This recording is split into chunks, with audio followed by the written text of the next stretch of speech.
Hi, welcome to How to D&D. My name is Fred Wheeler and today I have a guest with me, John Shackle. Hello! So John Shackle is going to help me review the Dungeons & Dragons 5e Sword Coast Adventurer's Guide.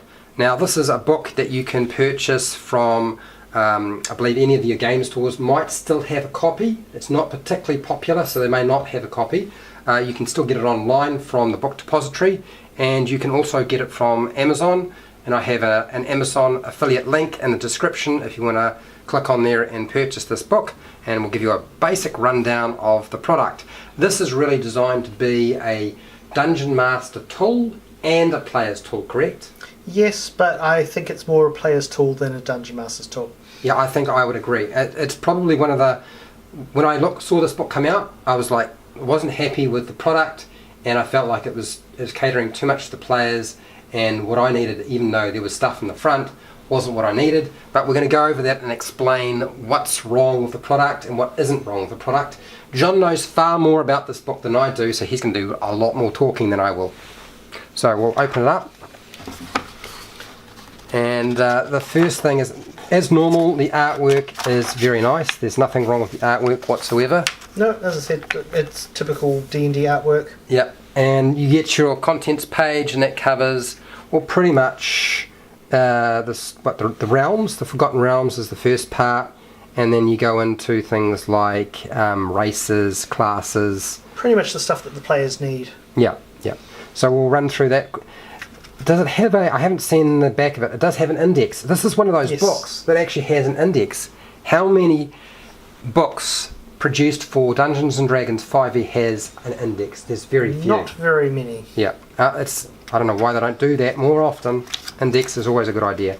So preface, this is a pretty good map. I thought this was a nice addition. Yes, if you go online, there is the actual guy who made this map has made a bigger version that you could actually get. And when I mean bigger, I mean think of a massive table-sized map. Okay, so the whole area. Is that particular map in hard copy, or is it digital form? It's in digital form. So if you want it, you'd need to laminate it and all the other stuff. But it is well worth it. Okay, and you obviously had to pay for the digital form. Yeah. You wouldn't happen to know the price? No, unfortunately I don't. It's been a while since I've had to look that one up. Yeah, and it's probably changed anyway. Yes. Yeah. Okay, great artwork. So welcome to the realms. First chapter is just basically a little background about the people and the areas of the Sword Coast, all the way from Baldur's Gate to Arn and all that stuff in between. It's a nice little thing that if you wanted to read, if you want to know a little bit of the history, that is what the first chapter's for. There's not really anything worthwhile for players or DMs unless you kind of want to know a little bit more of the background, and then you can kind of add a bit more story to it. It does have, there you go, it has the gods, pretty much the same as with the player's handbook. It's kind of a repeat though. I mean, it's not just this little part. Yeah, it's not really adding too much to it. I saw there, but it does give you a bit more on the gods as well, so that does help. Oh right, yeah, you can see they've actually got what looks like about half a page on each of the gods. Yeah. And well, some of the gods anyway, and some of their symbols, which is good. Yeah. Yeah. I noticed that there was a section on the Lord's Alliance in the front there, so if people have wanted to know about that particular faction. What I found really disappointing about this product is it didn't actually have what I was looking for, which was key locations, and within those key locations, whether they be towns or cities, enough information about the specific locations like temples and taverns and inns. Yeah, no, that's the only thing, is it gives you like a broad information about each area, except for say Baldur's Gate and Waterdeep. It does go a little bit more into that, but not by much. Yeah, it wasn't enough that I felt like I could buy it. So yeah, that was the first chapter. That was all the gods and all the bits and history, and this one's locations, chapter 2. Yeah. So it does have a little map to go with each thing. So it does show you a few of the towns. Like a good example, there is an old picture of Baldur's Gate. Yeah, and I saw it was Amphiphale or something like that. Yeah. Yeah. It's got Daggerford. But as I said, most of the information is it's really broad brush strokes. It's not mirror bars here, Neverwinter, but it's not the information I was expecting. I was expecting it to be laid out in some sort of format with, you know, population, what sort of the names of taverns and... No, unfortunately, as I said, this is more of just a broad history or locations of places. Yeah, it does have water deep in there. Yata, and the dwarf holes of the north. Dwarfs, yeah. So it does go into each location in the Sword Coast, but it only gives like a generalized thing of it. And nice for a read when you've got nothing else to read. Yeah, there's a lot of walls of text. There's not a lot of pictures. I mean, there's a couple, but not a huge amount. Yeah, but I do like the little maps that they give with the areas, so then that way you kind of know what you're looking at. Yeah. Now we're on to roughly page 72, and this is still Forgotten Realms material. Fluff is what I'd like to call it. Yeah. Candle Keep is in here. So if people are wanting to use Candle Keep, the Dark Hold. Yeah, as I said, about 2/3 of this book is literally just, you know, background information. That is the one thing I did dislike about this book. Yeah, it's nice to read it, but it's too generalised, and the stuff that the players do want, it's near the end, and it would have been nice if there was more of it. Yeah, Dragon Spear Castles in here. And I like the half-page or full-page artwork. So this sort of stuff I really like. I can use that. They don't do it often enough. Sometimes they just insert tiny little pictures that you can't actually show to your players.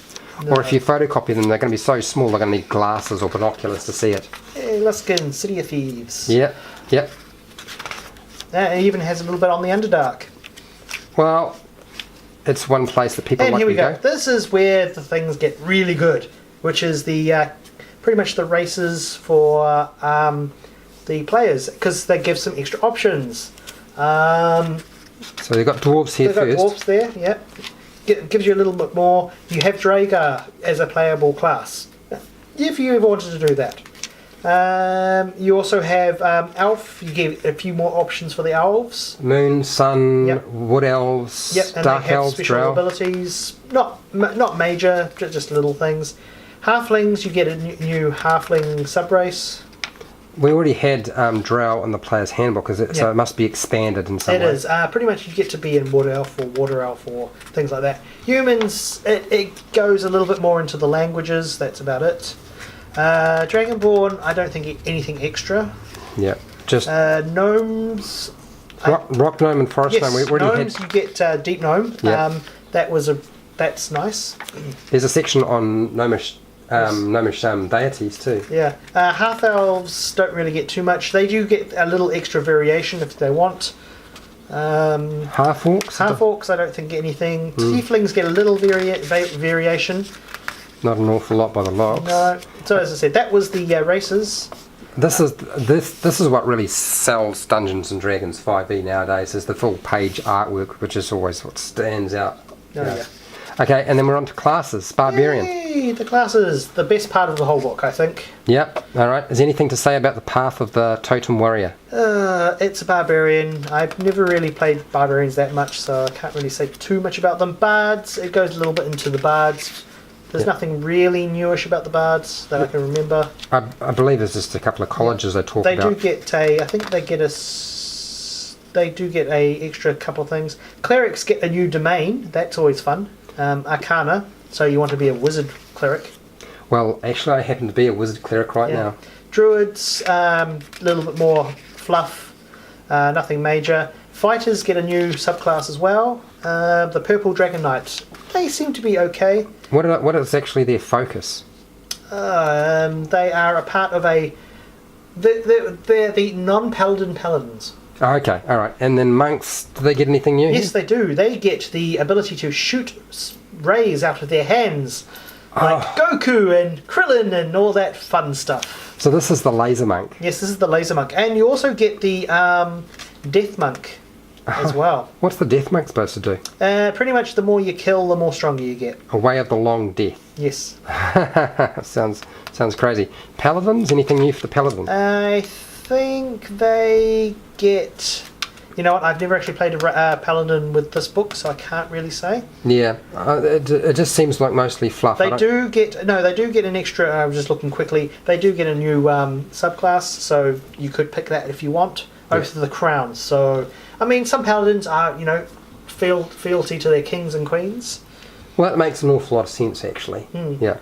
And then we've got rangers, which... I think all I saw was fluff. Yeah, literally 3 paragraphs of rangers, and that was it. Why would they even bother putting it in there in the first place? Because they're rangers, and no one likes rangers, from D&D side of things. Yeah. But with the new book coming out, that will change, maybe, hopefully. Yeah. And then we get the rogues now. Yay! The best part of this whole book, I think, the rogues, the 2 subclasses in this book are literally so overpowered, it is not even funny. You have the mastermind. They literally give help out of their wherever. They can help as much as they want, and it causes the DM much confusion and annoyance. I've only had to deal with mastermind a couple of times. I've had to deal with the swashbuckler much more. And I know you know a lot more about that swashbuckler. Yes, swashbuckler. That is the most overpowered rogue subclass I've ever seen. And they're bringing it back for the new book. And I know a lot of people are kind of like, yay! And the DM's like, oh god, no. Fancy footwork. Yeah. Oh my god, that's fancy footwork. That's one of the killers, right? Yeah, you get your charisma to your initiative, and you get to walk away when you hit something. And then there's a couple other abilities with the swashbuckler. Oh yeah, it does. That literally makes them very overpowered. They are literally the hit and run fighters. And they don't need to have somebody next to the enemy to actually get their sneak attack Exactly. damage. They go mano a mano with the monsters. All right, and then we got the sorcerer. They get the subclass Storm Sorcery, which means they get to do all the thunder and lightning and abilities like that. That's actually pretty good as well. And then warlocks, looks like they get, was the Arch Fey? They actually have the Undying ability for their subclass, which makes them harder to kill, pretty much. That's essentially what they're all about. Okay. And then the wizards, anything new for the wizards in this? Well, yes and no. The wizards get one new ability, but only if you're an elf, which is the Blade Singer. Oh gosh, that would have caused an awful lot of hassle for people, I imagine. Well, because as I said, if you want to do that, you have to be an elf. That's understandable. Yeah. It's an interesting subclass, I will say that. And as you can see now, onto the next page, we're onto the spells that belong to the Blade Singer and stuff like that, but you can be of that class. And they're only cantrips, right? Available for the sorcerer, the warlock, and the wizard. Yeah. So the booming blade, which I've had played at my table a few times. The green flame blade, it's been played at my table a couple of times. The lightning lure, I've seen that used. I haven't really seen the sword burst before. That one's a miniaturized whirlwind attack, but it's very limited. But that is really all there is in terms of spells in this book. There's only a couple of cantrips, that's about it. The next thing, backgrounds. Believe it or not, the backgrounds in this book are pretty good as well. I love backgrounds. I like race stuff, and I like backgrounds, and I always think they really do add to the game. I'm not so fond of character classes, but then again, I don't really play that much, so I'm not really looking for a new class to play all the time. Yeah, as I said, what they should do is have a book of backgrounds, so then everyone can, instead of looking through all the books for the backgrounds, you should have just one book with the backgrounds in. Yeah, I think they should do that soon. Yeah. City Watch, you've got the Clan Crafter. Cloistered Scholar. Yep. Courtier. Faction Agent. I've had a few people use the Faction Agent. Yes. That's very popular. Far Traveller. I've done that. That one's actually on my Yuan-Ti Paladin. Okay. And then we get into Inheritor. Yep. The Inherit stuff. Yes. Knight of the Order. Goes well with the Purple Knights. Right, okay. And then we've got the Mercenary Veteran. Yep, an Urban Bounty Hunter. It sounds like a lot of fun. I like that idea. And Youth Guard Tribemenders. Good for barbarians. Yeah. And then last one is the Waterhavian Noble.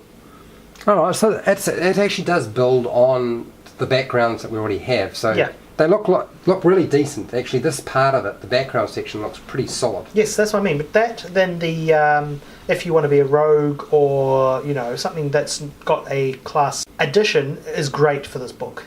And then we've got an appendices, class options and other worlds. So then it talks about Dragonlance and the different classes, Eberron, what else? Greyhawk. Yep. And then we're heading into Homebrews. homemade or homebrewed worlds, homemade stuff. Yeah. And then An index. an index. Wow! So you can actually find stuff easily. I know. Oh my gosh. Who would have guessed you should put them at the end of a book? Well, that's why it's called an index. Right, yeah. Okay. So that's the book. What's your opinion of this book? I love this book so much, mainly just for 3 classes Well, yeah. and the backgrounds. Yeah. Truthfully, it was never enough to get me to buy the book. No, as I said, it was one of those things that it would have worked a lot better if they had given more player options. Just because, as I said, we quickly went through it. The races had a few variations, nothing major. That would have been nice if they had a few more of those. Maybe some class options for all of the classes would have been great. Ranger. Rangers are getting shafted in D&D. That's my honest opinion at the moment. I don't know what's going on there. And the backgrounds. I think it's a nice addition to have decent backgrounds. Yeah. All right. Well, my view is I wouldn't buy it myself. But if you found this more up your sort of thing, yeah, that's basically the book. This is just a real basic sort of look at it. So if you found this useful or helpful, please share, like and subscribe if you haven't done so already.